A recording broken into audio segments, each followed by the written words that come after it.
Oh man, you got something. My whole family's sick, and I haven't Uh, caught it yet. uh, Alex came over the other day, and he was sick. I am hoping to stay away from that crap right now. There, We're streaming on YouTube. yep, he tweeted it out. Hello there, and welcome to the Hawkeye Hotspot Podcast here on HawkFanatic.com. I am Rob Howe, joined by Scott Docterman from The Athletic. It is Thursday, October the 28th, 2023. Scott, what are you going to be for Halloween? I'm going to be on my front porch, man, on Tuesday, but it's going to be cold. I saw that. It's like, man, it's been in the 70s all week. It's been a little bit of 80 at times. I'm like thinking of these kids going around the neighborhood and it's going to be cold. And I'm like, man, why couldn't we have something a little better for them? But alas, that is the weather in Iowa and the Midwest this time of year.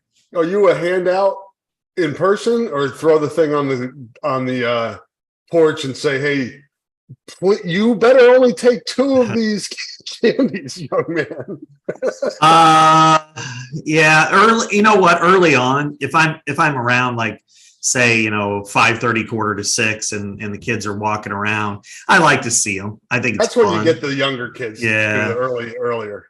I like to see their costumes. It's fun. Yeah. That's the part of it. And then when you get closer to, like 7:00 and you're like, and I'm getting tired of sitting out here, especially in the cold or whatever, that'll be in a couple of days.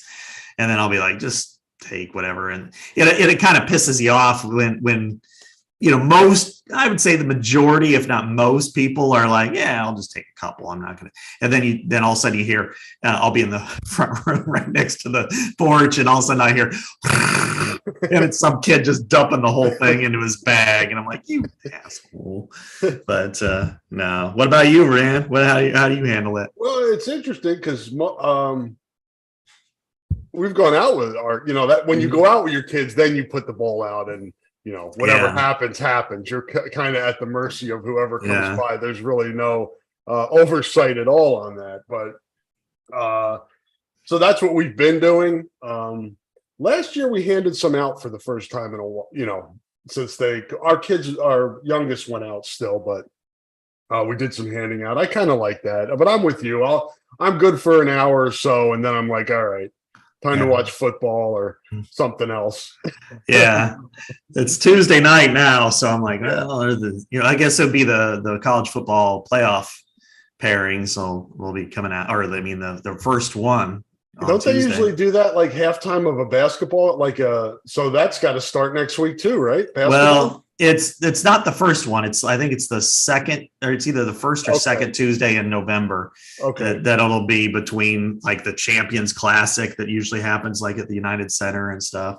And it's always funny. Every year I check, and the ratings in between the games are much higher than the ratings for the games themselves. So. Yeah, it's that's the combination of postseason for the more popular sport and really early in the season for another popular sport that doesn't end until forever. It's like the Davis Cup, man. When does it start and when does it end? I have no idea. There are no starting and end points for it's like the beginning and end of the universe. You're like, how did it begin and how does it end? And we don't know. We never will. So. Oh, Halloween. Make sure you get your candy bought this weekend so you're ready and don't have to run out on Monday like me, which I know I'll end up doing and trying to gather in some a combination of candy that I think the kids will like. But let's hop into a little Hawkeye talk and start with news, I guess, is the best place to start. And it's not good news for Noah Shannon and the rest of the student athletes waiting for word on whether they will be reinstated for competition by the NCAA. Scott, we learned yesterday that the can has been kicked down the road for 2 more weeks. I'd ask you to explain why, but there really is no logical and reasonable explanation for this. So I will let you fill in fans on your reporting and Nicole Auerbach's reporting and just kind of where things sit with this and the gambling infractions by these student athletes. Yeah, what the officials on the NCAA Division I Council Coordination Committee wanted to know a little bit more was they wanted to solicit more time for feedback from the membership on the proposed adjustment. And according to John Steinbrecher, who is the commissioner of the MAC, he said the council agreed with commissioners earlier this month that the penalties for wagering violations in limited circumstances should be adjusted, and the respective committees moved quickly to recommend possible changes. Well, and then they want to get more feedback, and now they're going to wait 2 more weeks. Well, that's all well and good for, say, the wrestling team, or anybody affected basketball-wise or whatever. It's not well and good for people like Noah Shannon at Iowa or Deshaun Hanika at Iowa State, who already have lost 2/3 of their regular season and now only have a final month left. And now you're bleeding into where they're only going to be able to play in a couple of games, 3 games at the max, if they approve it that time. So I think in this situation, Rob, it's, first of all, we need to remind people that the NCAA is not just some, monolithic bureaucratic organization with all employees making these decisions. These are made by the schools themselves and the conferences themselves who comprise these committees and councils. And so getting together is not always the easiest if you're talking about presidents, athletic directors, commissioners who have other agendas. So it's not, not just this group in Indianapolis that are all of a sudden, I guess we can wait 2 more weeks, But that said, there should be some sort of expedited, appeal again for Iowa's Noah Shannon and for Iowa State's Deshaun Hanika to say, yeah, you can wait on our wrestling guys, to get a final verdict. But let's do something now for these guys, because it has gotten to the point now where for somebody like Noah Shannon, who has really been caught in the crosshairs and collateral damage, based on this whole entire mess, that you're ruining a season for somebody like that. And to feel, the worst part for me, Rob, is, he already lost his season. So he was like, all right, resigned to the fact that, okay, I guess I got to go back and I got to be a student assistant. I'll be good at it and get ready for the NFL. Then, oh, by the way, the NCAA is going to review this, and it's likely that they'll bring it back. And then, so he's excited, but he's wondering, okay, when's this going to happen? When's this going to happen? And then finally, it's supposed to happen, and then you're going to delay it again. I mean, you're tearing this guy's heart out. And I think that's at this point, we're not talking about August. We're talking about October, November. And I think there needs, whether that's the NCAA providing immediate relief itself, somebody providing a waiver, or, maybe the coordination committee should meet a little earlier than 2 weeks down the road to discuss this. I don't know. But anyway, I'm going on. I'm rambling. How do you feel? No, I mean, I think, I feel for the kid. I mentioned to you, I don't think I mentioned it on the podcast, that I ran into him downtown a few weeks ago, right when the announcement came that they were, that there was a chance that he could get back on the field. And at that point, he was very excited because he felt like it was imminent, that it was, and that was probably 2 weeks ago now, almost 2 weeks ago. So now he's got another 2 weeks to wait. So that's a month after this that they're pushing it down the road. That's a month of a chance for him to play that they're kicking down the road. I mean, obviously there's a bye week this week, so he doesn't lose a game this week, but losing the game after the bye, now you're, like you said, that's at best he's playing, a quarter of the season. I think the biggest problem for me, Scott, and this goes back to whenever this started back in the spring, we got to the point where it was an issue back then. And we've gotten all the way to this point, which is almost November, and they're still messing with this stuff. They're still going through red tape. They're still and there's people's lives that are being affected by this. And again, the overarching viewpoint for me on this is when gambling started to become legal in states, and people were allowed to start to gamble on their phone. And anybody with a brain could have seen this coming. Instead of being proactive, the NCAA waits all the way till now to be reactive again. Mm-hmm. And it affects people's lives, and it makes people wonder, is this, again, and I know the NCAA is not there just for infractions and for rulings like this. It's just a branch of the NCAA. But is that organization there for the benefit of the student athletes? Because this doesn't seem like it is. And it doesn't seem like, with all the money that's involved with these member schools and the money that they have, they know that I'm sure they've heard of Noah Shannon. Yeah. They know he's out there waiting, and this is affecting his life. And there doesn't seem to be any urgency. I know. It's, they ruled in June, Rob. They provided all these parameters, and, this is how we're going to adjudicate all these cases. Okay, here it is. It's streamlined now. And, if it's 20% of your season for $400, and then they decide, well, you know what, that's probably overbearing here. That's not in good interest. So then they change it in October, and they say, okay, and this will apply retroactively, that first offense is going to be just talking. Okay. But now we're talking about a month later, after when they come out with those guidelines, and now you're saying, oh well, we're gonna need to postpone this by 2 weeks to get more feedback. Well, God damn it, this person's been waiting here forever, and you provided you provided him with hope, and now that hope is getting stretched. That's bullshit. If you're maybe in early October, you could say we're going to revisit this, but not make it sound like it's likely or imminent. To make it sound like at the end of the month, we're going to revisit this. And then that way, yes, there's hope, but you're not providing this guy, hey, and oh, by the way, they got feedback, they solicited feedback, and you can go ahead and start practicing. So therefore, he's going out on the practice field and he's competing. And then it's just a matter of when this committee meets, and they're going to rubber stamp it. Oh, but no, we're going to wait because we need to find out more. Fuck that. Get your shit together and fucking make it happen. Sorry, Rob, I don't mean to swear like that. No, that's all right. No kids listen to this. Yeah. It's time to get your head out of your ass and do this. And if they didn't plan on making any changes, then that's fine. But the fact that they came out and they said they were making changes and they were going to be applied retroactively, and that means that all these players are going to be, that didn't bet on their own team, were going to have a first offense to where they're able to play. And now you're saying, well, we're going to wait.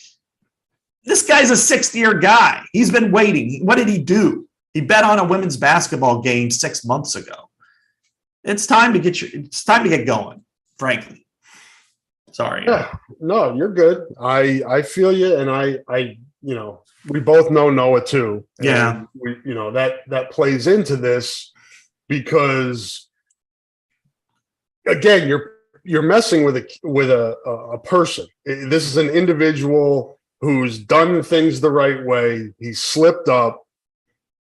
Again, go back to when you should have seen that this. And again, Iowa and Iowa State are not this is not the only place where this is happening. This has happened elsewhere.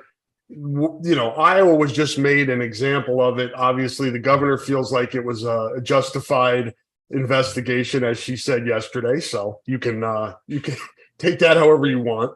But the NCAA should have seen this way back and started to work on it then, instead of now being reactive again. And these are the things this is the damage that's done when you're reactive. You mess with people's lives. And as big of an organization and as thorough as the NCAA should be, the resources that it has, it should have been out in front of this as soon as gambling started to become legal. Sports gambling started to become legal in states across the country.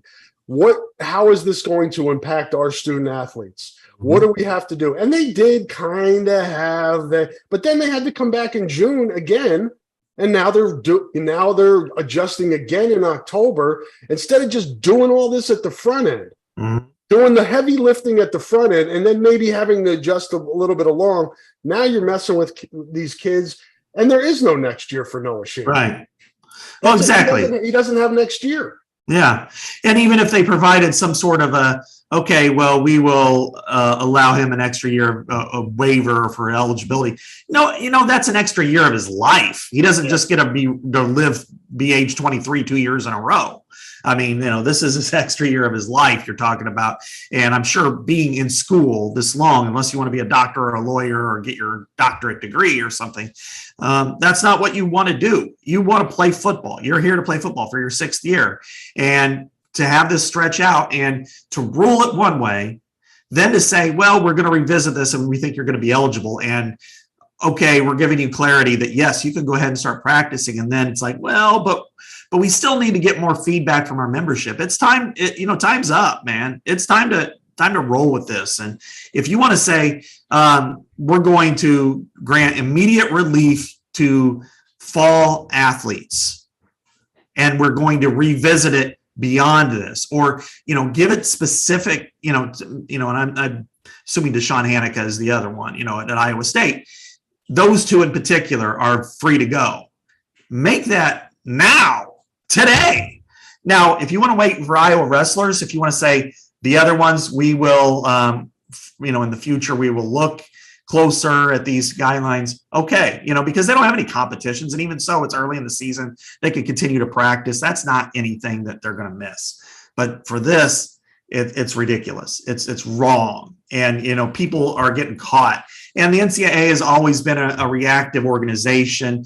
We can talk about NIL. We have, because of how all the issues there and collectives and every other issue under the sun that they have been 5 years late over time. We're talking about 10 years ago when Kane Culture tried to organize them in a union, and then they were like, "Oh, this is the end."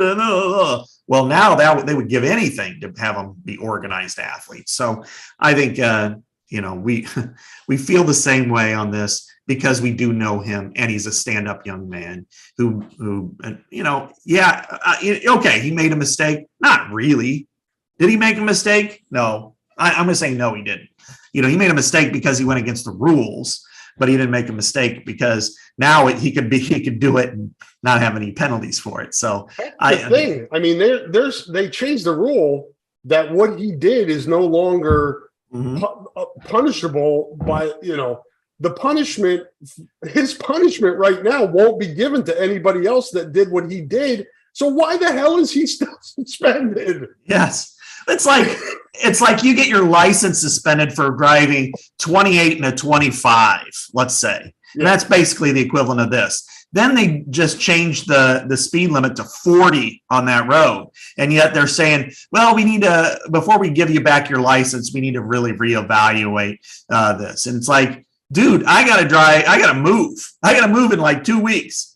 But well, we got to send it into the state and we got to examine this. That's where we are with this. Bureaucracy is just taking all the air out of this person. And on top of everything else going on in Iowa and Iowa sports and Iowa football this week, it's like, man, is there another program other than Michigan, but that's self-inflicted, that, is dealing with these types of issues? It's just perpetual, and you'd like to see some good things come. And you're just, I thought yesterday was going to be one of those, all right, good, kind of exhale, kind of turn the page, good for Noah Shannon. And instead it's, we're just going to sock you in the nuts one more time while we're at it. Hopefully, I'm not predicting, because I won't predict the NCAA gets its shit together here and figures this out so he can be back for the last 3 games. I hope that's the case, but I'm not going to assume that's the case. We'll see how this plays out in 2 weeks. It's just pisses me off to even think about that it's going to be another 2 weeks before we have even the next stage of this hopefully resolved. But We also learned yesterday, Scott, not surprising news, Cade McNamara announced on Instagram that he would be back with the Hawkeyes in 2024. Kirk Ferentz had said that a few weeks ago when announcing his injury. So not huge news there, but from the horse's mouth. And I think it's a smart decision on his part. He's not, obviously, with the injury, he's not going to be able to go through NFL pre-draft workouts. So really, this is the best decision for him. It's good for Iowa. We'll see how he recovers. Hopefully he recovers well and is able to get back full go next summer at camp. Can do probably some limited stuff in the spring as he recovers. But good news, Scott. And, it gives you kind of a starting point for the offense next year. You have the quarterback taken care of. Yeah. Yeah, I think that's a good thing because based on what we've seen the last few weeks, that Cade McNamara is still the best quarterback on the roster. I think we can all agree to that. The thing is, what's going to happen over the next month-ish and what's going to be available and how is Iowa going to approach that? Because my anticipation is at least one quarterback is going to hit the portal from Iowa. How are you going to replace that one quarterback? Is it just going to be with, the commit, James Razor at this point, or, are you going to go in the portal and grab somebody else? Because, Cade McNamara is not going to be able to hand off the ball in the spring. He's not going to be able to participate in full, No, he could probably get some throws in and work with, some of the receivers, maybe work on some timing. Limited, very limited though. It'll be just like it was last year. Yeah. And to protect the program, what you got to look at is, and I'm not saying that he's not going to be good or whatever, but he's injured. He's injured a lot. He's injured at Michigan. He had 2 knee injuries. The second one required surgery. Then he was injured at, during Kids Day with a quad. Now he has an ACL on the other leg. Is he injury prone? Is he just unlucky? But you can't go through this again. The quarterback situation is not good right now at Iowa. It's terrible. And you can't just say, well, okay, he's going to be back and he's going to wash away our sins. I mean, it's they got some work to do here at this. And I don't know. I mean, there's gray area, isn't there, Scott? Because how I think we felt about Cade McNamara coming in back in December, I don't think there's that same excitement now. And it's because we saw him struggle in this offense like Spencer Petras struggled in the offense, like Alex Padilla struggled in the offense, like Deacon Hill struggled in the offense. Cade was better, but the offense still struggled. And that's the question. And I think you make a great point, Scott. Do you ride with Cade going into next year, bring in Reeser, have Linnaeus? I think Leibus is probably out of here if we're picking a guy that just doesn't seem like he's I don't know. You guys know the backstory there and what's been said about him and him not getting an opportunity now. But do you go into the portal and what's available?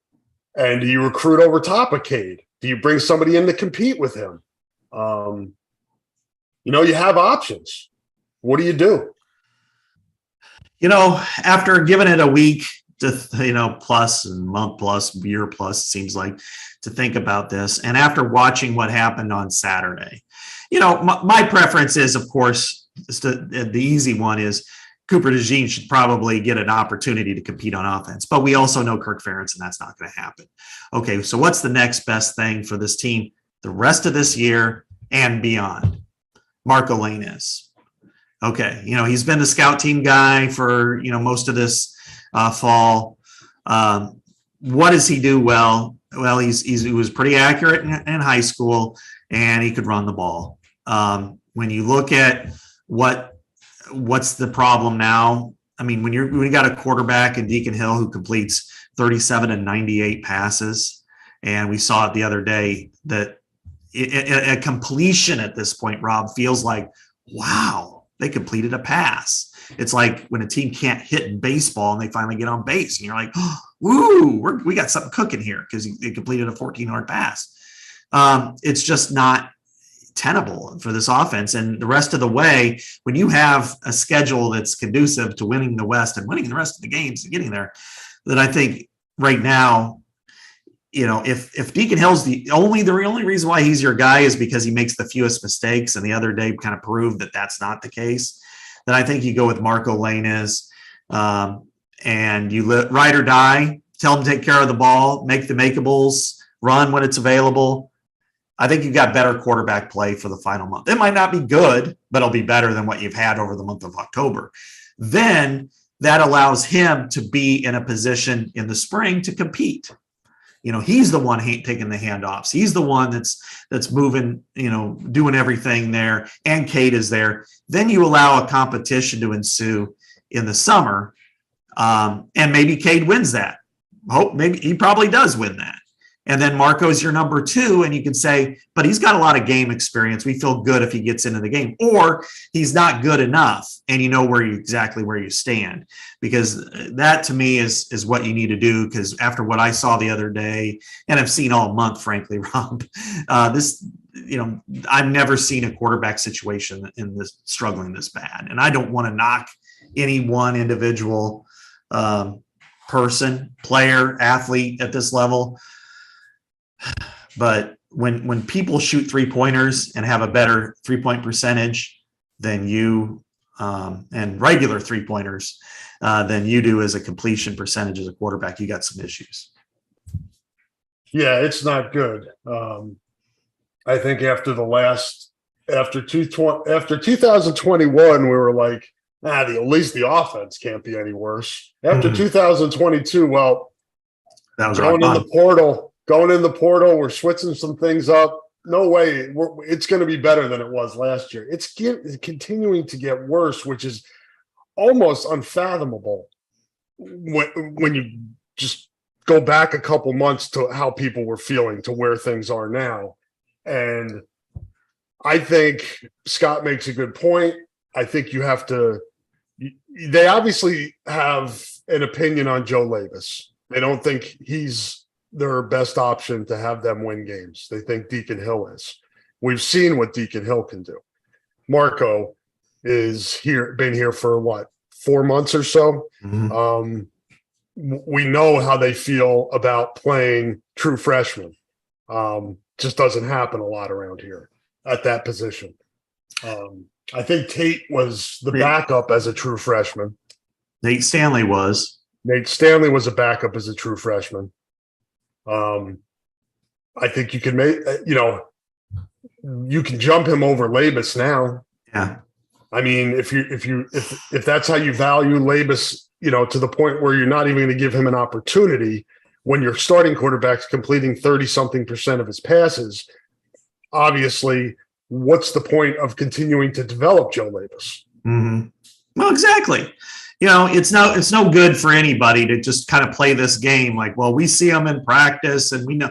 It's like, wow, practice is not translating to the field, and the field is what matters. I mean, nobody, I understand. I do. I understand that you've got to apply something there, but there is just something that doesn't fit when it comes to, Joe Labus and this team, because there's nobody in their right mind. He started one game. He didn't make really any mistakes. He was 14-24. That's not good, but that's way better than what they've had.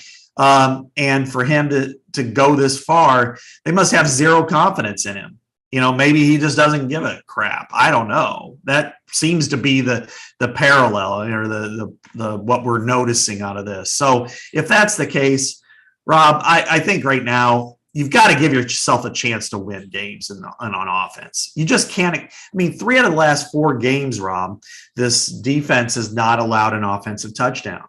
Michigan State, Wisconsin, Minnesota, and they lost one of them. And then the other one, they were tied until a miraculous punt return in the last few minutes of the game.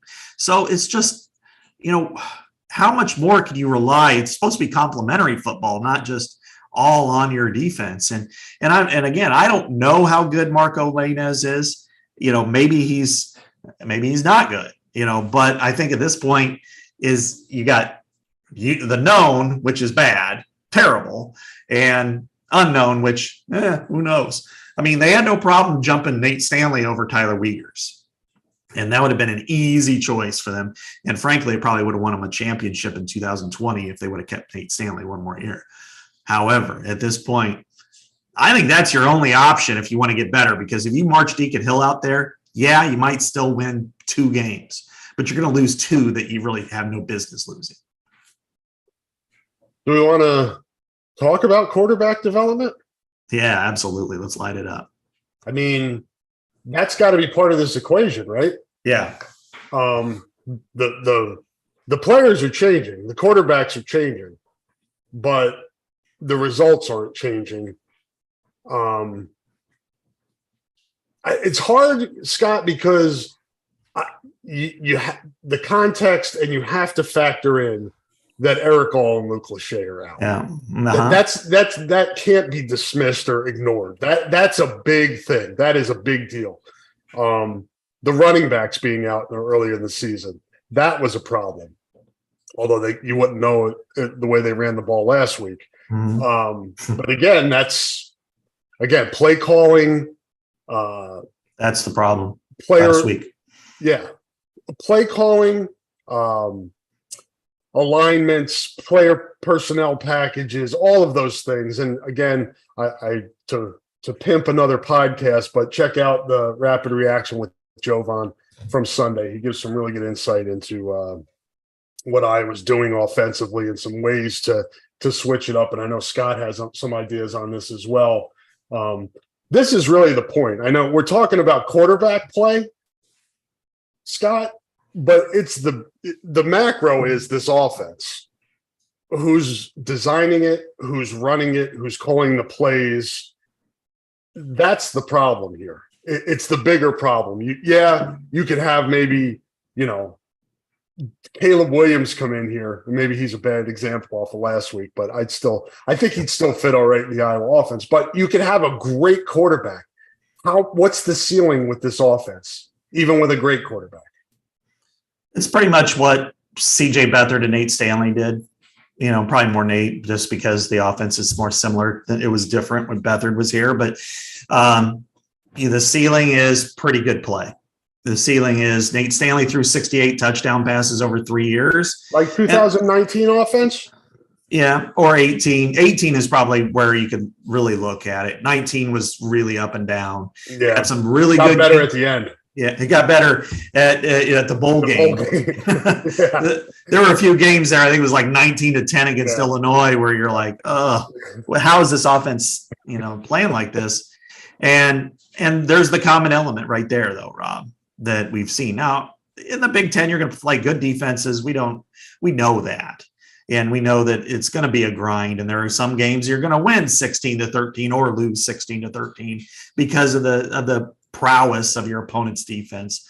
But this isn't about this. I'll tell you what, I went through and rewatched it again just because I wanted to see what is the problem. I was prepared at first to kind of light up the offensive line. And then I started watching the O-line block.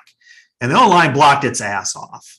It did really well, even in the run. And people are like, "Oh, bring back Doyle. He's the reason." No, it's not anything like that. And it's not that they aren't well trained. They executed.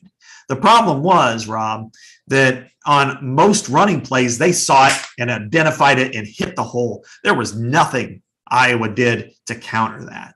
And there was one I put a screenshot of where it was a 2-man route on a running play, and the corners were locked in on the receivers. Everybody else swarmed to the football. 9 defenders were there, and there were 2 in any gap.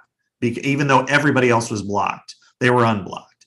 So you're in a numbers game situation, you automatically lose, and they had a no gain.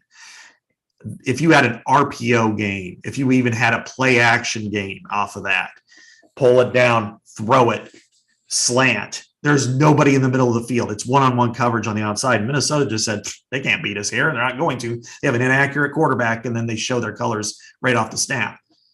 That's exactly what happened. And that's why they failed in this game. I mean, because Minnesota did what Wisconsin should have done, which is just sell out.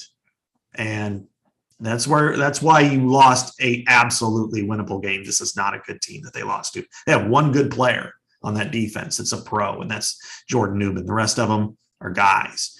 And yet here you are. And it's because and yes, accuracy is a major factor of that.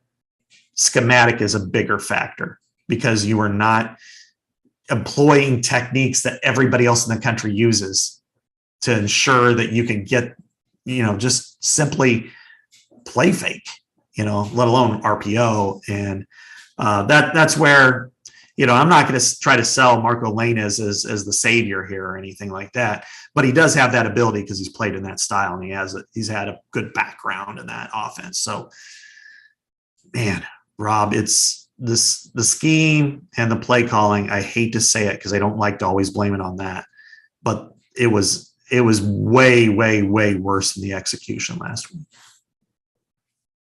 Yeah. So are you putting your players in the best position to succeed? It doesn't seem like it. Doesn't seem like it right now. Again, significant injuries to the two tight ends. Your two best offensive players, I think, is fair to say. You could maybe mix in one of the running backs here or there, but I think so. You're talking about next level. You're talking about this level. Eric All and Luke Lachey are all American type players. You lose them for an offense that's not playing well. That's big. Mm-hmm. But that said, if this was an isolated incident, if this was an isolated season, if this was an isolated game, you could dismiss it or justify it. But it's gone on over time now. We've all seen it now. Years, not weeks, not months, but years. So I think there are two discussions here, Scott. There's what happens for the rest of this season, and you touched on a little bit with the, idea of having Marco Lainez move into the 2 and potentially get some reps as the season goes on if he shows that he can play. We'll come up and we'll talk about some other ideas on that, and then we'll talk big picture because I think the other discussion is what happens after this season.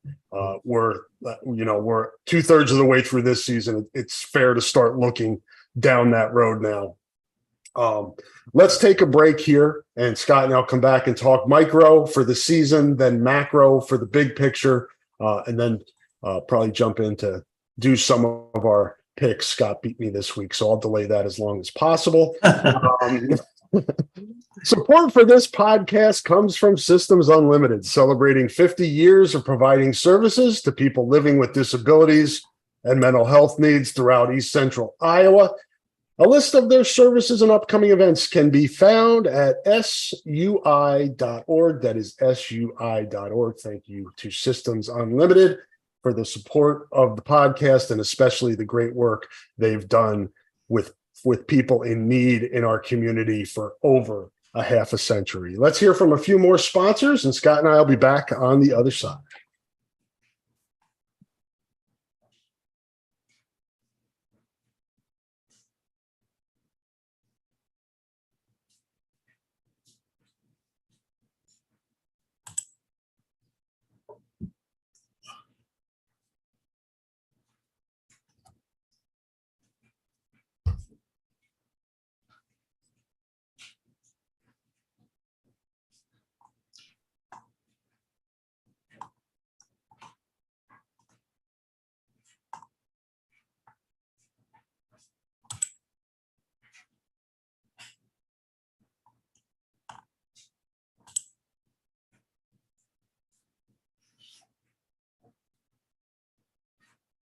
And we are back here on the Hotspot Podcast here on HawkFanatic.com. I am Rob Howe, Scott Dochterman from The Athletic. We are the Hawkeye Hotspot Podcast.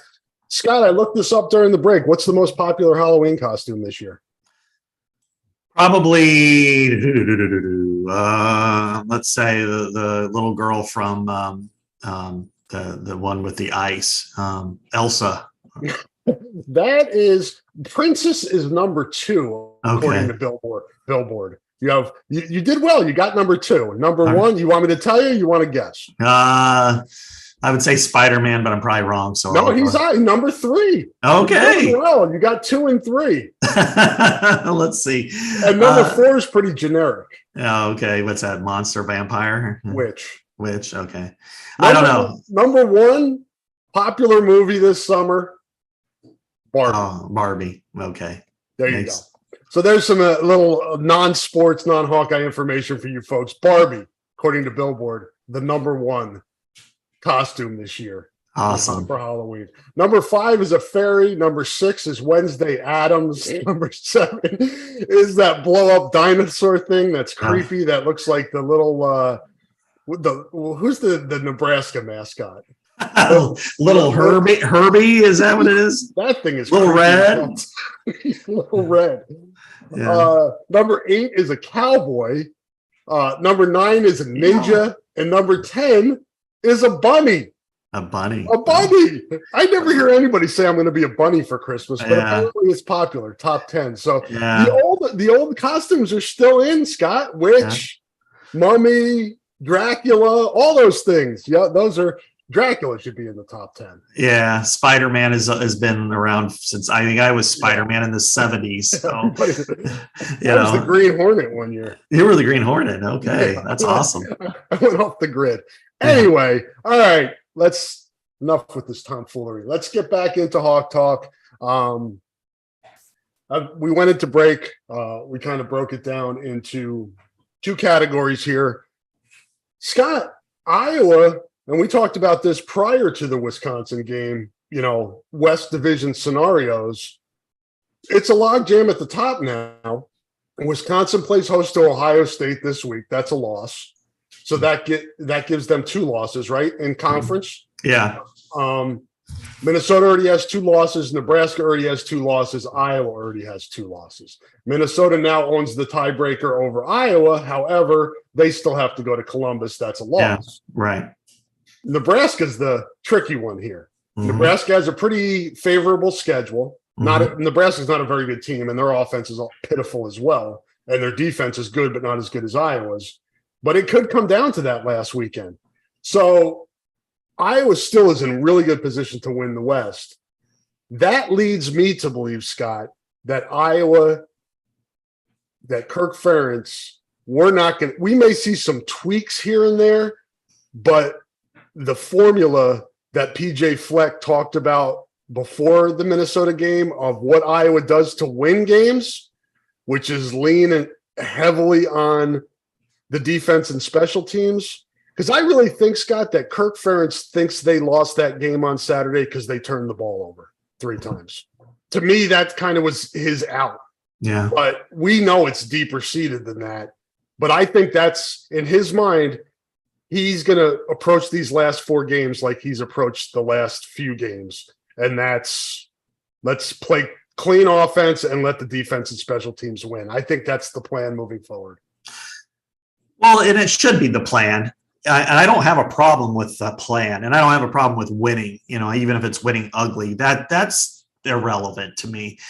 My problem is that, particularly with the last 3, but Northwestern's going to play hard too. But particularly with the last 3, they're facing similar type teams that have a few more playmakers on offense. And I know Nebraska doesn't really, but let's take Illinois, for instance. Their defense is not as nearly as good as it was last year. Nope. But Johnny Newton is as good as anybody in the country at his position, Druzon Newton up front. So it's not like you're looking at this team that they could say, yeah, they're going to score 30 points. Iowa's not going to do that. But what are they going to – so you're talking about, all right, well, you're shrinking down the field and you're playing non-mistake football. But then you look on their offensive side and, old friend Caden Fagan is their leading running back. He's kind of like Braylon Allen in some ways. You look at Isaiah Williams as a wide receiver. He's a playmaker. He's capable of making a couple of plays. And Luke Altmaier is not a good quarterback, but he's better than what Iowa has. And he's capable of making plays both in the run and the pass. Is just continuing with the status quo and losing 16-13 preferable to, let's just take a little bit of a risk here. I mean, I know Kirk is risk averse, but he's gotten more so over the last handful of years than he ever was before. And that's, Rutgers has a similar type of team, and they're 6-2 already. And a loss to Rutgers matters just as much as a loss to Illinois or Nebraska.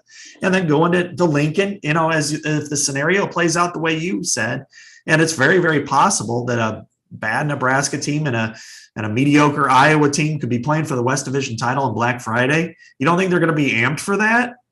Every game is close between these two teams. Last year they pulled it out at Kinnick Stadium. Why would they have any fear of beating Iowa with no offense? So that's why I get it. The other day, of course, turnovers cost them dearly. But when you're constantly playing that close to the edge, one play will get you beat, negative or positive for the other team. If Daniel Jackson scores a touchdown on one of those long passes, that's one play. And yet, there's different standards for this program right now. The defense has to, and special teams have to be perfect. If there's a bad punt, or if there's a big pass given up, Kirk will automatically mention that. Not mention at all the problems on offense. So that's why I think you've got to just be like Indiana Jones going for the Holy Grail. Close your eyes, take a step forward, and that's probably with a freshman quarterback. Because otherwise, and I would say Labus, but we know that one's not going to happen. Ain't no way we see Marco. No way. I hope I'm wrong, but I think this is going to be, you want to win the West Division, and you're in the position you're in now. There's nothing you can do about it. You can't trade other teams you can't trade some of your defensive players for offensive players from some other team that needs some, you could probably get a lot for Sebastian Castro. You could probably get a good offensive player for him, or, somebody on the D line, Deontay Craig, or something you could probably get a decent return, but you can't do that. So now Kirk has to figure out the best way for this team to win enough of these last 4 games to win the division. And he's going to double down on what he's done to this point. And he has to, right? Because he's put himself in this position. They put all their eggs in the Cade McNamara basket. They've had 2 really bad injuries on offense. They can't pull a rabbit out of their hat, Scott, during this bye week. What are they going to do? They can make some tweaks. They can make some changes. They could go crazy ape shit and put Marco Linnaeus in there and just say, hey, this is new Kirk. This is the new Kirk. I think we're going to see the same slog these last 4 games with field position, punt, let's get some field goals, don't turn the ball over. I felt better about Cooper DeJean's chance to return that punt for a touchdown the other day than I did Iowa getting into field goal position once they wiped that touchdown out. You know what? You felt the same way I did. I was like, oh. Yeah. They didn't. And again, I'm not going to go down the road with the punt return. We're far enough removed from that. It was a bad call. Bad calls happen. The bigger picture is what Scott and I are talking about here, and it's bad offense. And I think he's going to ride it out the way he's been riding it out. I hope I'm wrong. I hope some of Scott's innovative ideas and changes come to pass. Jovan brought up RPO. Scott's brought up RPO. I don't expect to see any RPO. I don't either. My only, it's weird because you have ideas. This is how you should do things, and then there's the reality of this will never happen because it's Kirk Ferentz, versus anybody else. I don't disagree at all with the philosophy at this point because you don't have an experienced quarterback capable of making plays and doing things differently. And yes, and then with this team in particular, lean into your strengths, which is defense, special teams, playing field position football, mistake-free football, penalty-free football. Do all that, but you got to get a little bit more ketchup out of the bottom of the bottle here. And that's, to me, is why I'm looking at Marco. Make the makeables. Who can make the makeables? I actually was very encouraged by what I saw of the wide receivers the other day. They were making plays, contested plays down the field, difficult catches, and yet they were not given the best opportunity because of the route combinations. I love Addison Ostrenga. I think he's a good player next year. I think he's a good player this year. He's kind of in that Sam Laporta as a freshman / sophomore run. I'm not going to put him in that NFL yet, but I'm going to say, yeah, play him some more too. But you got to get somebody who can get him the ball.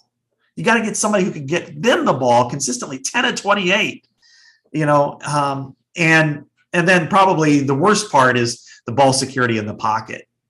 I mean, it's one thing to be very inconsistent in the passing game, but those were flicks, those were not pops. And Tyler Newman, I'm sorry, Jordan's the other player.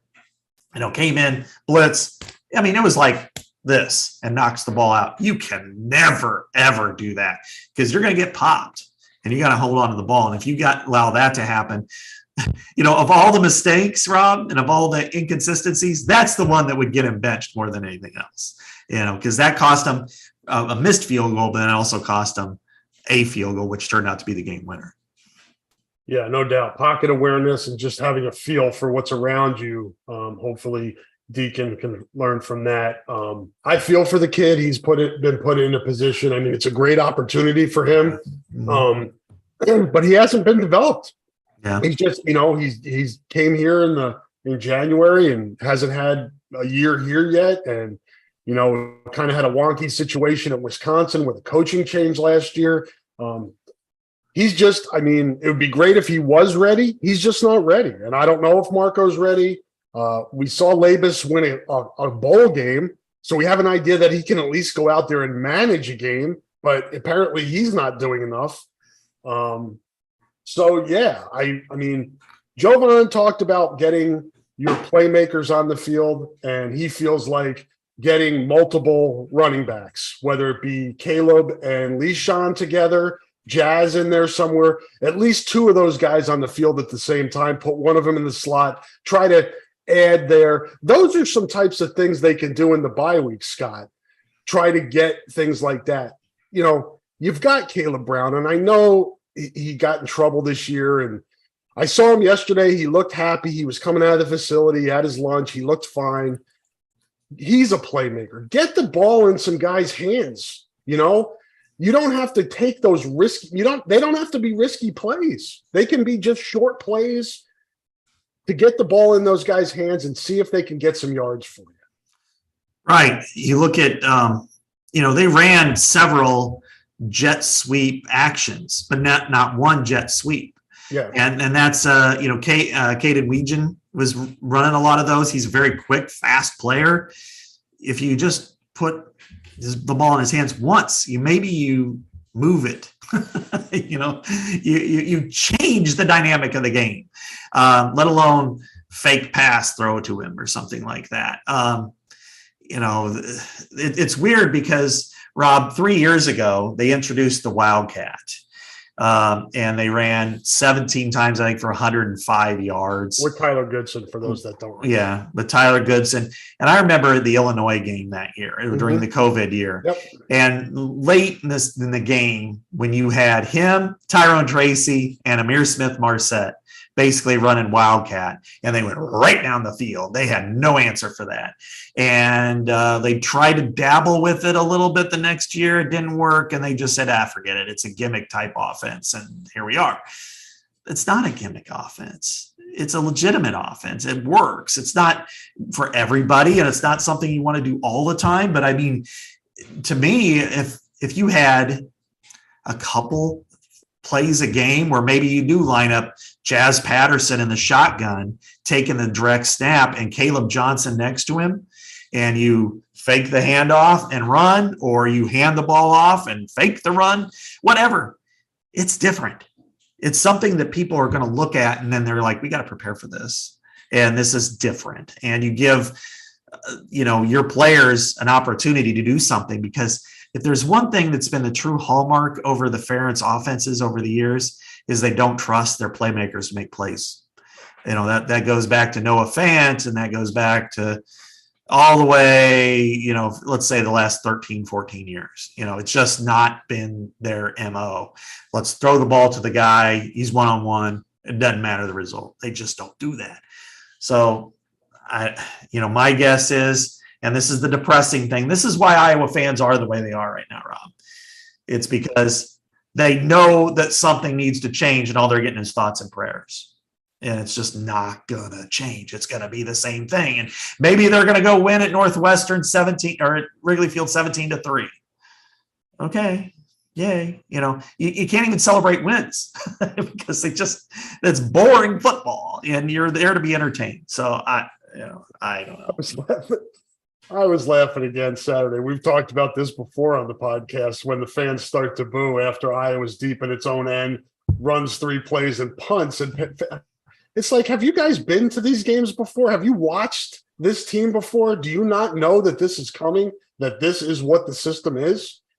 Right. Moving into the greater, bigger picture discussion, and I think we can transition, Scott, by hopping off of this conversation about the rest of the season. If our predictions are correct and Iowa sticks with its formula, which we agree is the smartest formula now, you can't just snap your fingers and the offense is going to be great or even good for that matter. You just don't want it to be bad and cost you. That will be the plan over these next 4 games, potentially a Big Ten championship game, and then a nice bowl game, if it works out. And like you just referenced, Scott, the scar tissue is going to increase here over these next 4, 5, 6 games because fans are going to see the same shit they've been seeing on offense. It's going to make them more mad, even if they're winning. And that's going to call for there's going to be even more of a groundswell for changes after this season. I think the momentum now. Do you have a thought on where this goes from here? There's no way Kirk can run this back, right? Well, we've said that a couple of years in a row. But this time, I think, is past that line of no return. It really is. It's just last year was a shock. You had an angry fan base, but their justification was, look, it was personnel based. Yep. We had a young offensive line. They didn't really say it, but quarterback was inaccurate. Our receivers were hurt.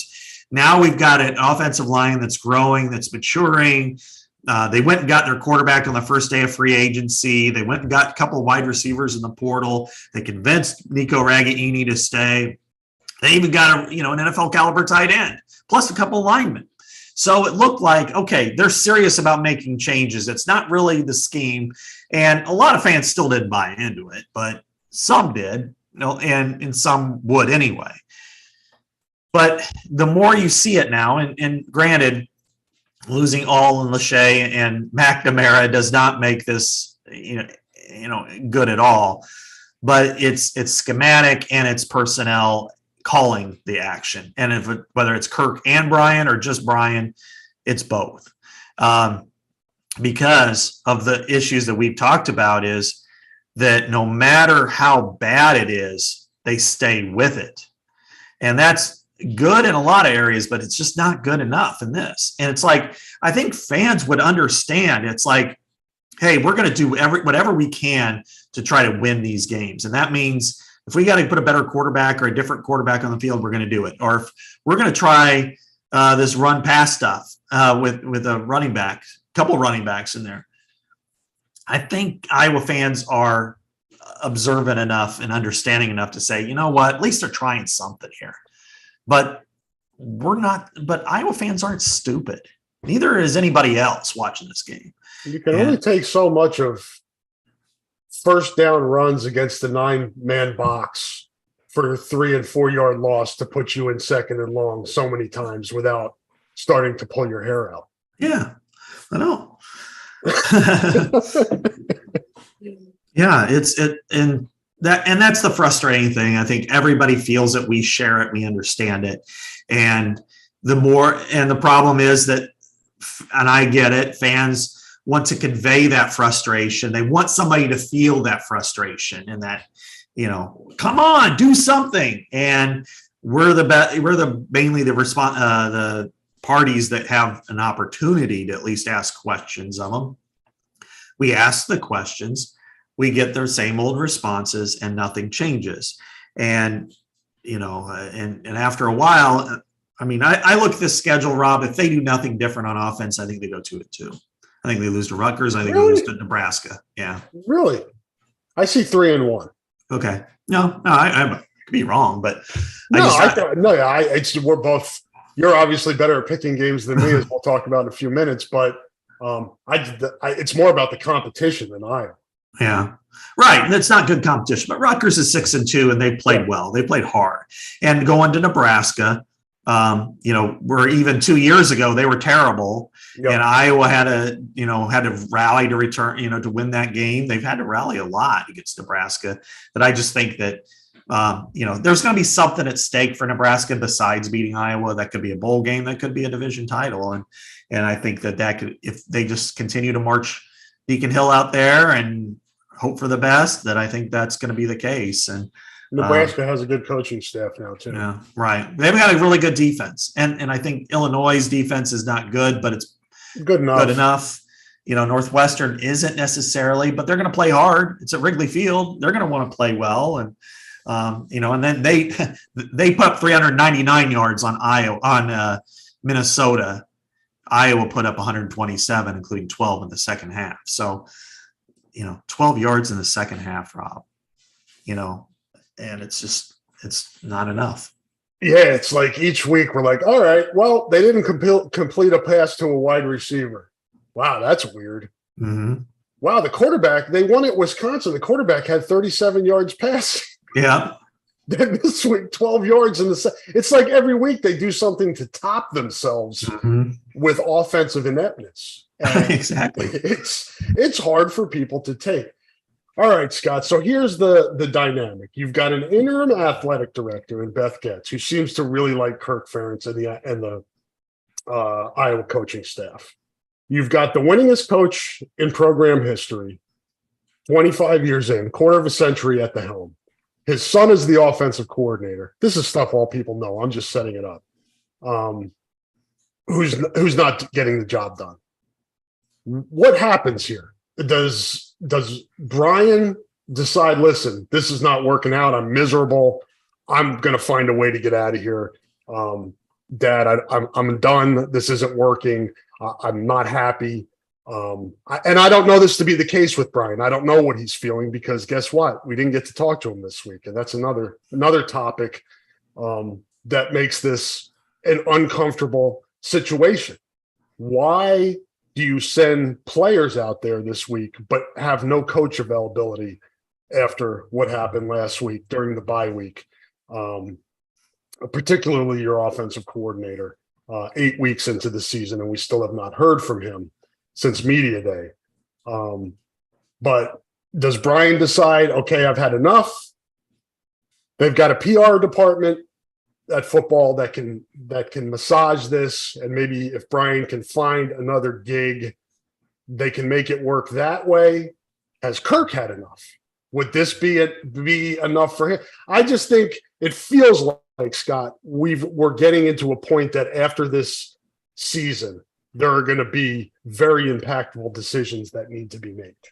Yeah.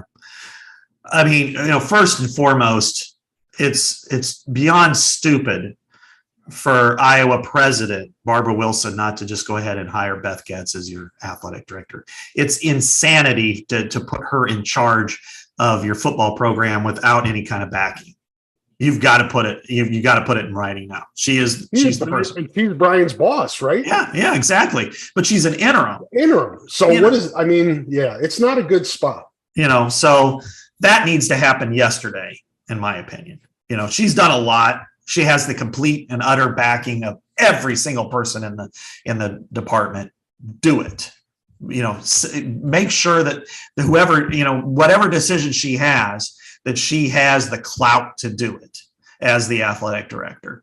Then secondly, I don't see a situation where it's tenable for anybody for Brian Ferentz to come back.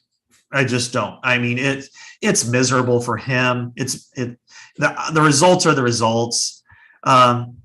It just doesn't make sense. And I put this in my mailbag, and people have just chewed me up really hard. That I said, he's an outstanding offensive line coach, and he is. Yep. I mean, you look at the results. He's a tight ends coach. Yeah, exactly. He knows how to block. He knows that, understands that game. It's, route. And since he moved to quarterbacks coach, it's been worse. And everything about it has been worse. It's not healthy. It's not healthy for the program. It's not healthy for him. What's this mean for recruiting going forward? I mean, how are you going to, I guess I'm still surprised, James Reeser is still committed, but he's not signed yet though, is he? No, he isn't. And somebody's going to come after him. And so, Deion's coming after Nick Brooks. Yeah, I saw that. So he's got time. He's still got a year plus to worry about signing. But what's Kirk going to do after that? I mean, let's say Brian leaves on his own accord. They just decide it's mutually beneficial, whatever. Then what? What does Kirk do? Well, I pointed out that 5 of his current 10 assistants all played for him. Then you got Seth Wallace, who GA'd for Norm, so basically GA'd for him. George Barnett's on the same tree. Yep. Phil's been with him the whole time, on his first staff. Jay Neiman, and he's from Iowa. From Iowa, his kids played for him. The only one who isn't, really connected necessarily is Kelton Copeland, and he's, and he's been around since 2017, and the easy move that a Kirk Ferentz move is move John Budmeyer to offensive coordinator and quarterbacks coach. Is that the right move though? I can't say yes or no to that, but it's just the typical Kirk Ferentz move. The second part of that is Kirk needs to get out of the way on offense. I think that's been evident. Good luck with that. I know. All these suggestions, it's like. No, I know. I agree with you. I mean, I think people aren't seeing the whole picture if they don't realize. And I feel like we've talked about this so many times that I hate to bring it up again, Scott, but Ken O'Keefe, Greg Davis, Brian Ferentz all have been the least popular coach on the Iowa staff during their tenures as offensive coordinator. The one common denominator is Kirk Ferentz. Yeah. In that. And it's his offensive philosophy. This is his. And there are a lot. I think people get upset with the complementary football, Scott, but there are a lot of different forms of complementary football. And I think everybody plays complementary football to a certain degree. I just think it's become a crutch a little bit for this program, and it's time. I think it's almost like the NCAA taking it all the way to the Supreme Court before giving in the NIL. We've taken it all the way to this point with Kirk Ferentz, and he's got to decide, do I want to modernize things here, or do I want to still double down on my scheme, my philosophy, and the thought that it's just about execution and not about scheme. Yeah. And the problem is, and this is what everybody recognizes, and not necessarily him, is that it's a new world next year. There are no more divisions. There's no more playing Minnesota, Purdue, Illinois, down Nebraska, and then ramping it up, Northwestern, then ramping it up from Wisconsin, and then thinking, okay, we're going to magically win at minimum half of those games. I mean, you're playing a conference-wide schedule with 4 new teams that all play an offensive style of football. Iowa can still compete at that level. I am not pessimistic at all that Iowa can't do it. They just have to commit to it offensively, because the defense is more than capable of competing against Washington and Oregon and USC. I mean, we've seen it. And we've seen it against good teams in the Big Ten too. The problem becomes, you gotta fight offensively. You can't just, shell up and, say, well, it's as long as we just don't turn the ball over, we're fine. I mean, you can't win games. You're just not losing them. And that's where they are. And how are they going to be when it comes to, quarterback modernization? I think Kirk will hand the reins off to whoever is the let's say offensive coordinator and QB coach, even if that's John Budmeyer. He'll be able to do his own concepts through the air and passing and everything, and then that'll be okay. Kirk will still demand certain blocking techniques, and that's fine too. But there's a lot of times where I know you're closer to it and you can see it, that maybe Brian wants to call a pass and Kirk's, no, run it. And that happens a lot. And there are different, it's just, like a couple years ago, against Penn State at home, late in the game, they preferred to take knees and punt and give them the ball back than to actually run an offense to get a first down. It worked, no question. And that's complementary football if you want to try to define it, but it's not, orthodox winning football, So I don't know, man. I mean, my preference is go from outside, get somebody with a little bit more fresh ideas and do things a little bit differently, stretch the ball down the field, but also have short yardage passing game and, incorporate some of the blocking techniques that they've taught here for a generation. But I just don't, that one's the one where I'm like, I don't see it. It's going to be somebody he knows and trusts. Yeah. And, it's not a point where you need to scrap everything on what they're doing on offense. It's just modernization. Just get it with, bring it up to the times. And if you think about it, Scott, the offense was better consistently with Kirk Ferentz and Ken O'Keefe together. That was the best marriage of his three offensive coordinators, the marriage with Ken O'Keefe. But that was what, a decade ago? It ended after 11. 11 years. Yeah, after 11. So over a decade ago. The game has changed. Kirk hasn't. Yeah. So he has to be more open if it's Budmeyer or if it's whoever that he brings in from the outside. Like you said at the top of the conversation on this, he's got to let go. He has to let whoever it is modernize things and not get in the way. He can still demand or request, or however a head coach does it, that the main tenets of what he wants remain in place. Absolutely. But just let somebody build off of that. Yeah, absolutely. I mean, he is the head coach and he's one of the most successful in Big Ten history. And we don't want to lose sight of, and I think a lot of fans have, because they're just so aggravated that, this program has won the third most games since 2018. I mean, that's 5+ years. They're 6-2. They're 6-2 for a reason.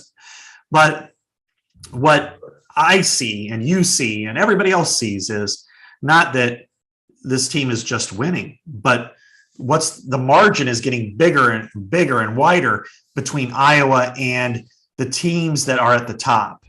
And the games that 10 years ago against an Ohio State or against a Michigan or, outside of the Big Ten, that Iowa had a puncher's chance of winning because it could do things on offense. When it had PJ Hawkinson and Noah Fant, when it had CJ Beathard, when it had, going back to Marvin McNutt and all those guys, that you felt like they got into a game. It's like, yeah, they could compete in this game.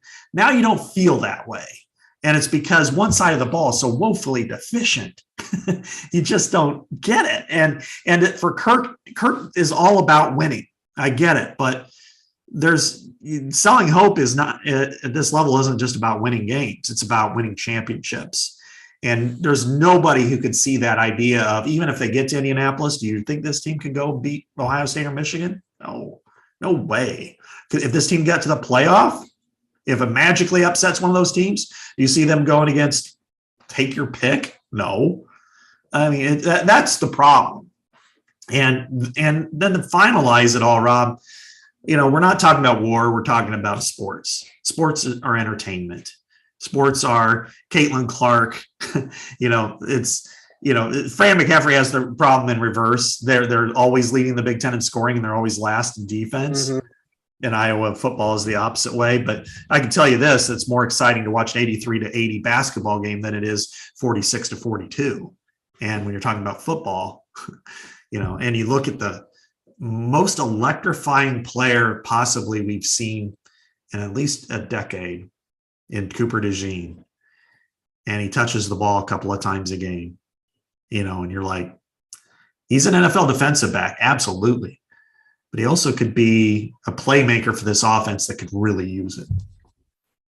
Yeah, and that's thinking outside the box. That's going away from the safety of what you're used to doing. It's something different, and it's out of your comfort zone. It's out of Kirk's comfort zone, and he's had trouble stepping out of that comfort zone throughout his career, and he's been very successful operating that way, which makes it more difficult for him to operate more by the seat of his pants. He's just not comfortable doing that. But to your point, Scott, there have been a lot of wake-up calls through the years, but the biggest wake-up call should have been the Big Ten championship game in 2021. That was a wake-up call with the alarm going off and somebody throwing water in your face. Mm-hmm. That was, hey, we got to do some shit to modernize this system. We need to do something to be able to compete with the top teams. And now we're almost 2 years after that, Scott, and there hasn't been any progress in that regard. That's troubling. That's really what I call like the elbow joint of Iowa athletics, of Iowa football, because if you remember, 2 months later, Ken O'Keefe gets shown the door, paid, but shown the door. Brian Ferentz takes over quarterbacks, and then Abdul Hodge comes in and takes over in tight ends. That's where the anger and aggravation. I mean, Kirk doubled down on Brian. He doubled down on everything that he has to go forward. And it really, and you could see it just went completely south since then. And that's where the issues are with this program. That Brian, again, could you move Brian? I don't think so. It's really hard. That's just a demotion within the building, the dynamic there, the coach's son. I don't know how you pull that off. I'm with you. Yeah. I mean, the reasonable thought would be move him, like push out George Barnett, make him offensive line coach, maybe run game coordinator, and then have John Budmeyer be offensive coordinator, pass game coordinator, quarterbacks coach. They could work together, but do they work together? Do they, and Brian has a forceful personality. It would be a demotion. How would he handle it? How much of a voice would he still carry? Would fans buy that? Yeah. I mean, that's a lot, that's hard. And, that's something that could happen, but, do you really want to do that? I mean, we don't talk about this enough, but the dynamic of the defense, I mean, they feel like we're here to win the game, but you're piling on so much on this defense. I mean, you look at the Penn State game, you brought up some crazy stats, 97-33 in plays. Yeah, that's another one. Yeah. There's a story there at the end of the season. Yeah. I mean, most bizarre, weirdo statistics we can come up with from Iowa's offense this season. Yeah, exactly. So, and finally, I mean, nobody says anything negative about Kirk as the family man, and I wouldn't ever in a million years. But, we both have sons, and we both have firstborn sons, and Brian is Kirk's firstborn son. He has two others. To subject your son to this kind of not only scrutiny, but hate, pure hate that people have. I mean, I wouldn't want that. I wouldn't wish that on a lot of enemies I have, let alone my son. And to see that and to see how painful it is for him, his family, and what he has to go through. I would be like, yeah, this isn't healthy for you. It isn't healthy for us. Is he happy? Can he get away from it? Does he ignore everything? I wouldn't want that on my son for anything. And so to me, the healthiest decision is a separation, whether that's to go to the NFL and be a line coach or a tight ends coach, get away from here for a little while, and then kind of start over a little bit as fresh as you can on Iowa. But and then there's finally, will Kirk say he has enough? And I don't think so yet, but we'll see. Yeah, I was thinking about that, Scott. I'm like, I think Kirk's going to go out without any of us. We're not going to have a heads up. It's just going to be boom, I'm done. Yeah. And I don't know if I'll have a feeling of when that is. I'm with you. I don't feel like it's now. I don't feel like he's ready to be done. I still think he wants to keep coaching. But as we've talked about, and we can end up with this before we get to our picks, big picture beyond this season. This season, 6-2, chance to win the West, get a good bowl. There's still a lot on the table for this team this year if they can figure out and navigate these last 4 games and win the division. To maximize, to be honest with you, winning a division and playing in a Big Ten championship game with this offense is an incredible story, and a good story. I'm not going to deny that. So that's where we are today. That's where we are for the rest of this season. But to review, there's, to Scott's point, the first order of business should be, as soon as possible, make Beth Getz full-time. Then she's in position to work with the department to figure out what the plan is moving forward after this season with football, because something has to change. You're going to see a significant drop in season ticket sales if football tries to run it back. Yeah. So somebody needs to be in charge to help make decisions. Because let's face it, Kirk has a ridiculous amount of power. They're not going to tell him that he needs to fire Brian. Mm-hmm. It needs to be massaged and worked out a different way where everybody's in agreement. And you need to have a full-time athletic director to do that. So put her in position to do that and then figure it out. I don't have the answer, Scott. I don't know what needs to be done after this season. All I know is they can't run it back, and they need a boss in place to figure out what needs to be done. No question. Yeah. And if you try to run it back, I mean, you look twofold will be, yes, season tickets will drop, but I would anticipate there'll be significant additions to the transfer portal from Iowa's offense. Mm-hmm.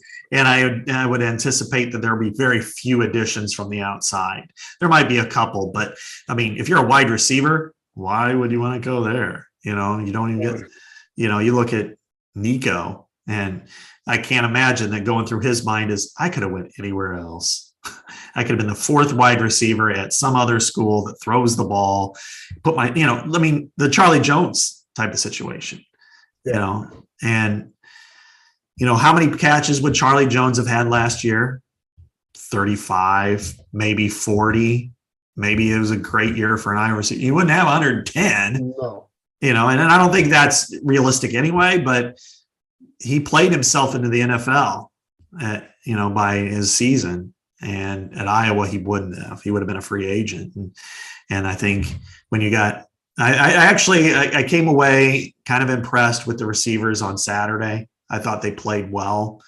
Seth Anderson, Deontay Vines, Nico. I thought they all were pretty effective. And I just think at this point, you're just going to need a new voice there. You're going to need something new. So in December, even when you're going out trying to talk to prospective portal additions, because you look at defense, Rob, they're going to lose a lot, and they're going to have to come up with a lot of players and on that side of the ball. And but yes, Beth Getz, making her number one is number one. Yeah, before we get to picks, just a note here on the depressing numbers from the receiving position. Nico has 14 catches for 111 yards. That's 7.9 per catch. Deontay Vines, 10 catches for 125. Seth Anderson, 7 catches for 94 yards. How many came on the first play? 1 and 36. So, yeah. So is it personnel? Is it the scheme? I think Scott and I have shared our opinion on that in this podcast. Let's get to the picks, Scott. We've exhausted our Iowa football talk for this week, I think, and that's it. Those are the two, to me, the two topics. What happens the rest of this season, and how do you get the most out of this team? And then what happens after the season and into the future. So, yeah, absolutely. We could go on longer than we probably need to, and probably say things that we probably should never do. But, all right. So we've got 5 games this week. There are 4 teams on a bye, including Iowa. So last week I went 5-1. You went 4-2. We both lost to Iowa, which you think about it, and you're like, man, Cooper DeJean makes it, we win. So how many people bet took Iowa -3.5 and lost because of Cooper DeJean? And then also you look at the other game, the one that I won that you lost was Wisconsin -2.5, and they scored 18 points in the fourth quarter. Illinois gets me again. Illinois in these picks, and Notre Dame in the picks that I do for the Hawk Fanatic site. Those are the 2 thorns in my side. Notre Dame for that picking exercise. And is Illinois in a bye this week? Yes, they are. Thankfully. Good. Yeah. Well, can you imagine if it was Illinois, Iowa this week? Oh, no, I'm not looking forward to having to pick that game. Rutgers is on a bye along with Michigan, which has its own issues right now. They've got on their plate during the bye week. Yeah. At noon on CBS, or 11, I should say our time on CBS, we've got Indiana at Pennsylvania State. Penn State's -31.5, and the over/under is only 44.5. So it's like, they think they're going to win pretty big here. 31.5 though is a big number. That's huge. But I think they clear it. I mean, they didn't play very well against Ohio State. I'm sure they're looking at this game going, there are opportunities we let slip through. Indiana got dusted last week by Rutgers 31-14 at home. I like Penn State even with that. I think this one could be this could signal the end for Tom Allen in my views.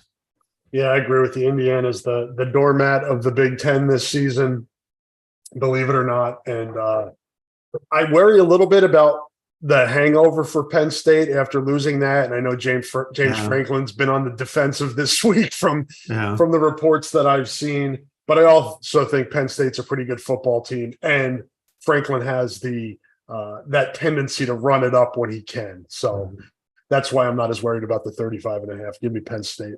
Yeah, luckily it's 31.5. Yeah. 35. Could be 35. I'd probably still take Penn State. Here is a weird one, and I really am struggling with this. Maryland at Northwestern, and Maryland is -13.5. 48.5 is the over under. I think Maryland is the better team, no question. But Northwestern's weird at home. Maryland is not a consistent team like this. That they're not like Penn State, for instance. Penn State goes somewhere. They go to Northwestern -13.5. They're going to go win by 20. Maryland is a team that can win by 28 or win by 4. So in that line, I'm going to go with Northwestern. I would not pick them outright, but I will pick them to +13.5. I'm going to take Maryland and throw the 13.5. I think Maryland will respond to that bad loss that it had, and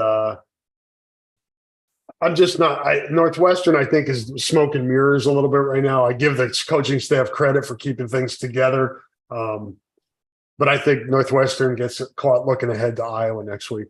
I don't think they could look ahead to the next practice the way they're going, but no, I think this is like a backdoor cover. I don't like this game at all. I would never play this with my money because Maryland and Northwestern are two of the more unpredictable teams in the league, and they also have two of the most sleepy home environments. Yeah, exactly. The Big Ten. Maryland and Northwestern. Can you imagine the crowd at Ryan Field that day hearing, rah, rah, rah. All right, here's another one that has kind of unpredictability wrapped around it. Michigan State at Minnesota. Minnesota -7. It's 39.5. Michigan State to me has more talent. They have a crazy situation. With Minnesota, having cigars and PJ Fleck taking Floyd home to, do some scary things with Floyd. There was never a sense in my mind, Scott, that PJ Fleck would act like he'd been there before. After beating Iowa for the first time. Everything that's happened has been predictable because it's PJ Fleck.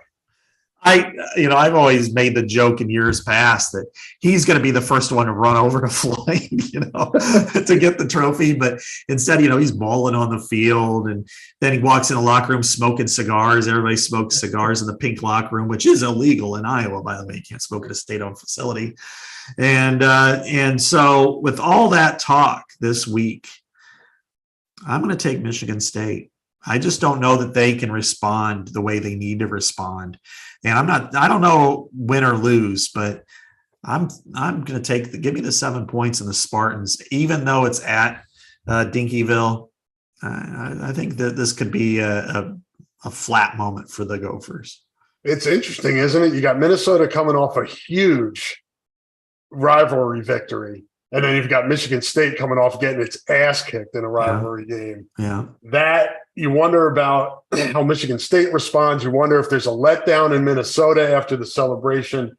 I just can't with Michigan State. So I'm going to take Minnesota being home. I don't know what's going on at Michigan State. And I don't know. I saw some signs from Minnesota last week on offense, obviously playing against Iowa's defense, but it seemed, the receiver, I like it. Is it Jackson? Daniel Jackson, yeah. Yeah, I liked what I saw from him. They've got some pieces on offense. The Taylor, the freshman running back, I like. He's good. They've got some pieces there. I do think Michigan State probably has more talent. I just think it's more dysfunctional.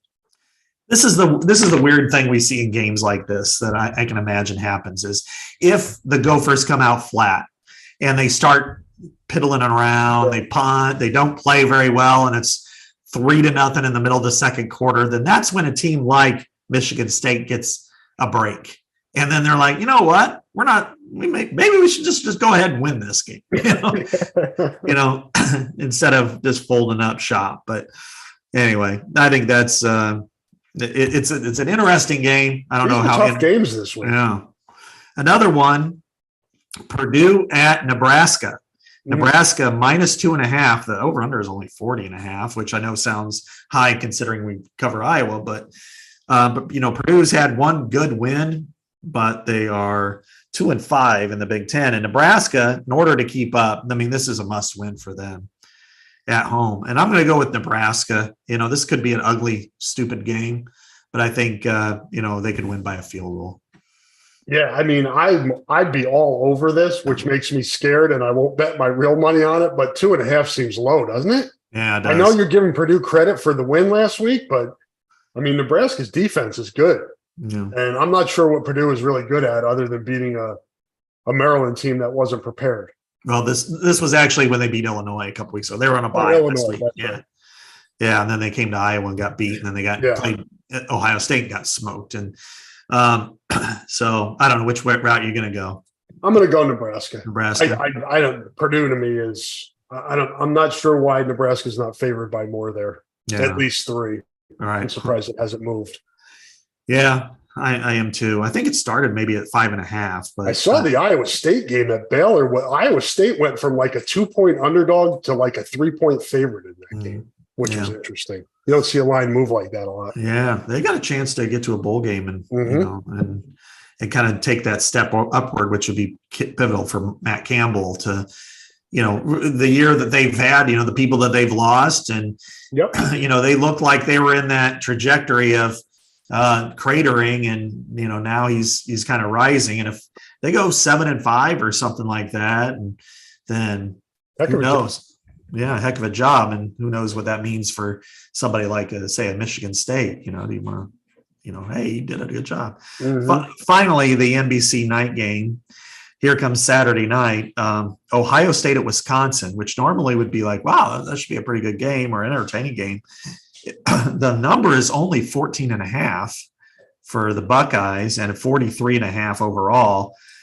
Based on what I've seen out of Wisconsin, I'm going with the Buckeyes. And even though it's on the road and they could play a little sluggish after a big win, I still think they're so much better than Wisconsin. This isn't the Wisconsin defense that you're just going to come up with some big turnovers and run the ball for, I guess they could. They didn't chose not to against Iowa, but give me the Buckeyes. Minus 14.5. I'm with you. I'll go with Ohio State. I'm with you from what you said earlier in the podcast. I think that gap between like where Iowa and Wisconsin, they were closer to Michigan and Ohio State for a while. Now it's opened up again. Ohio State, not as prolific of an offense as it's had in the past, but a really good defense and the best player in college football. So give me the Buckeyes. Yeah, absolutely. Because I think that the top three in the East are just so much better than everybody else. And it wasn't that long ago when that wasn't the case. No. It was competitive. They were winning the championships, but the games like, Iowa beating Penn State a couple of times in a row, or even the games they lost, they were very close. Or Michigan going there in 19 and losing by a touchdown. And Wisconsin has had its wins, and it just doesn't seem to be the case anymore. And Wisconsin, give it credit. I mean, they're giving themselves a chance. It's interesting, isn't it? That Iowa, Wisconsin kind of in the same position where, okay, we need to do something to modernize our offense. Wisconsin's in the process of doing that right now. Iowa's still holding firm. Yeah. And, we could say, based on the week before, that Iowa was the one team that was smarter. That they went from being a team that went power football all these years to, going from like 30% three wide receiver sets to 90% three wide receiver sets. And Iowa, of course, did Iowa things, and Iowa, one big run, but also it ran the ball effectively in that game. And Wisconsin had a shitty game plan, and they lost. Well, actually, the backup quarterback may have been better than the starter. I think so. But they, like you said, if they would have sold out to stop Iowa's run like Minnesota did, who knows? Maybe the outcome was different. But ifs and buts. Right, exactly. Maybe it would have been. Maybe you would have flipped it around. I mean, would people? This maybe is the last good question. If the results were flipped, if they lose 12-10 at Wisconsin and win 15-6 against Minnesota, I think people would probably be angrier than even now. You think so? Because you're supposed to beat Minnesota, even though, because you could still kind of say, but if they just would have allowed the touchdown, whereas going to Wisconsin is just, But you said it earlier, Scott, when you play with fire, when you walk that tightrope, it's just one simple thing, the punt return, the two fumbles by Deacon Hill. I mean, when you make mistakes, they get magnified when you're playing that close to the vest and you're playing that conservatively. Every mistake, the wiped out punt return becomes monumental. Mm-hmm. The punt that hits Brendan Fernandez in the back at Penn State becomes monumental because you've got such a little margin for error that it's kind of the way it's grab your asses, folks, because that's what it's going to be like these last 4 games. Get ready, because it is not going to be for the faint of heart. Yeah, absolutely. It's just too, it's frustrating. Frankly, that's probably the word that circles Iowa fans the most right now. Everything is just frustrating. No doubt. We get a weekend off to watch some other football and then back at it next week for the trip to Wrigley Field to play Northwestern. Scott and I will be back next week to talk about that. Good conversation today. Scott and I get together and do this and just talking football. So we just kind of roll through, and we appreciate everybody listening. The folks in the YouTube chat room, thanks for chatting and being a part of the podcast. We appreciate that. Appreciate all the sponsors for supporting the podcast, letting us bring you this free of charge, no Patreon, any of that stuff.